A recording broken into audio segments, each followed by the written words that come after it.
With everything laid out and a pilot hole drilled, I use a center point drill bit to recess the cavity for the threaded inserts for the bridge.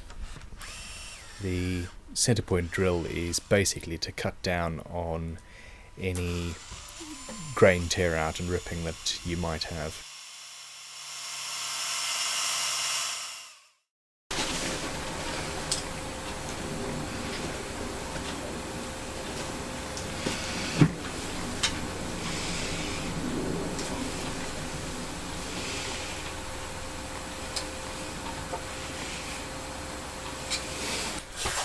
It's worth bearing in mind that sometimes when you take masking tape off wood, it rips some of the grain out, and that could cause issues.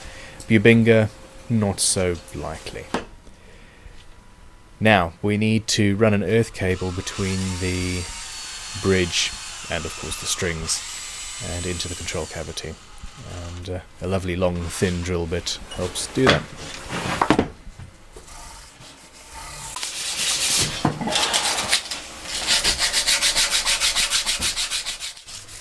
In the interests of comfort, the edges of the fretboard have to be rounded over. It's not something that's often done, but it really does make a major difference. And then we're on to my favourite friend again, the little random orbital sander. This is one of the most useful tools in my arsenal. I would not do my job without it.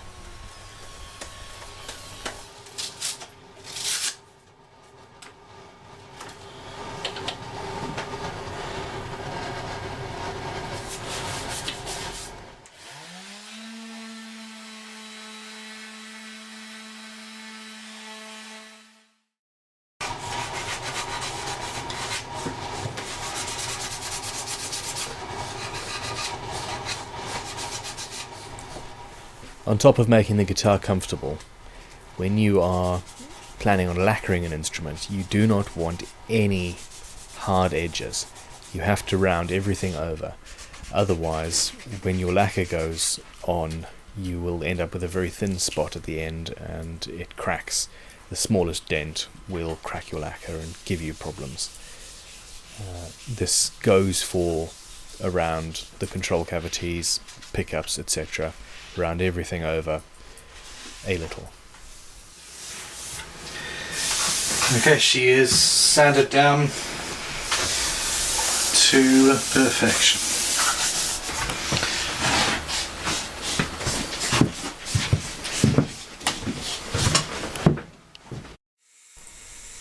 The fine detail on the inlays needs to be engraved. In this instance, I'm using a flexible drive unit affixed to a Dremel, which is hanging up off the ceiling. Nowadays, since recording this video, I actually do it by hand with hand engraving tools. It's much more predictable.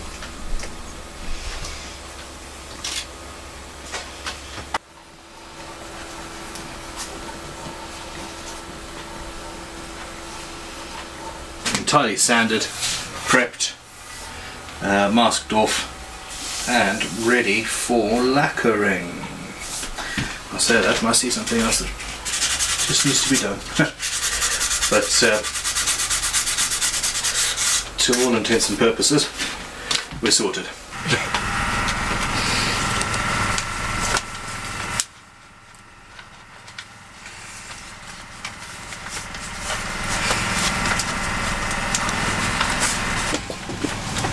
Okay, remember to keep the door shut.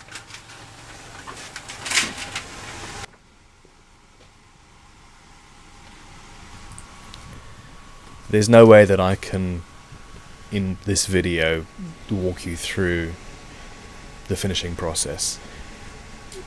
It is incredibly difficult and it takes a lot of time and a lot of effort to master. A lot of it is about having the right tools and just reading.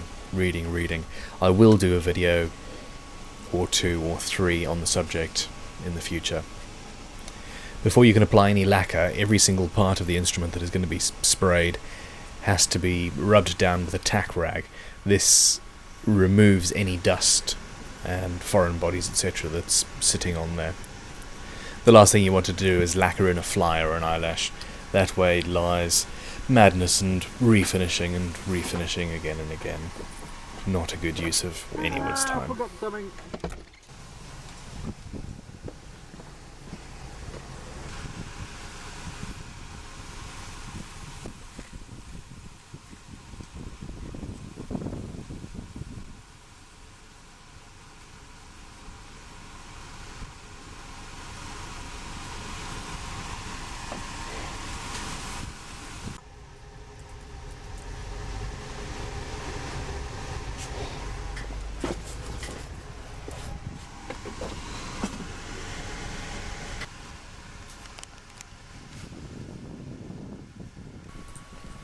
The trick is to keep even, thin coats without overlapping too much.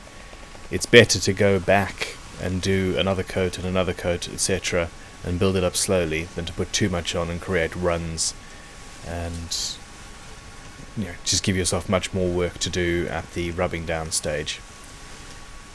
I don't have my guitars hanging off any contraptions. It's just a hook in where the strap button goes, and obviously the last thing you spray is the neck. You have to be very, very aware of your health. Wear a mask. This one is something I got on eBay, Army Surplus, something like that. It is well worth worrying about.